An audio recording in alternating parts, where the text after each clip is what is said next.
Come spend the day with me at Epic Universe. This is my first time, and I was staying at Stella Nova Resort. I just walked over. It was a really quick walk.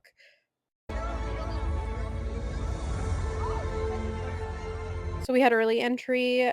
So this is the early entry crowd. Highly recommend going for early entry if you have it. We headed straight to Ministry of Magic, where they were telling us right here that the ride wouldn't open until the park opened. But funny enough, the line kept moving. It definitely opened early. We walked right on. Very slow walk right on, but the line did not stop.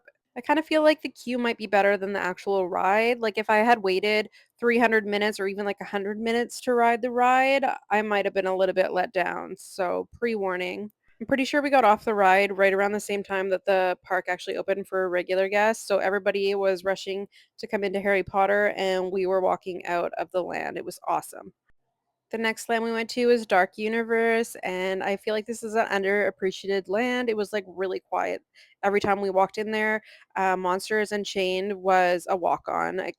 We rode it twice, and it was a walk on both times. And it's a good ride. Like if you like Harry Potter Forbidden Journey, it's kind of the similar idea. I really like the ride, and we rode Curse of the Werewolf. This was also a walk on, but it wasn't a walk on later. I thought this ride was gonna be, like, really scary just because of the way the ride vehicle is, but it really wasn't scary. I put away my phone at first, and then I was feeling comfortable enough to film, so that speaks because I would not pull out my phone if I was scared.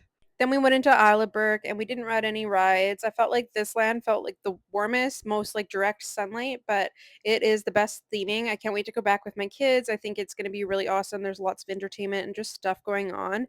Went back to the Ministry of Magic just to get these viral, butterbeer crepes.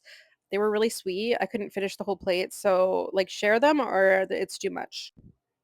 Then we rode Monsters Unchained one more time, followed by going to the Burning Blade Tavern, and inside it's yeah, a tavern like it says, but the theming is really cool. I didn't get any drink swallows there, but I did get the garlic steak. Then we rode Constellation Carousel, and if you go with a friend and not a family member or spouse, and they ask you if you wanna ride together, the answer is no. And then we went to Super Nintendo World. It was mostly just to check it out, get a couple of pictures. I'm going back with my kids and I wanted to spend a lot of time here, so I didn't want to do too much in here. Definitely feels a lot different than Hollywood, and I don't know yet if I like it better or worse. I like the entrance of Hollywood better, but I do like that there is more happening in the land, but I don't know. I don't know how I feel yet. Quickly took a peek into Donkey Kong Country, and it was really quiet in here. I was really thrown off by that, but there isn't much happening in the land besides the ride. And then we left the park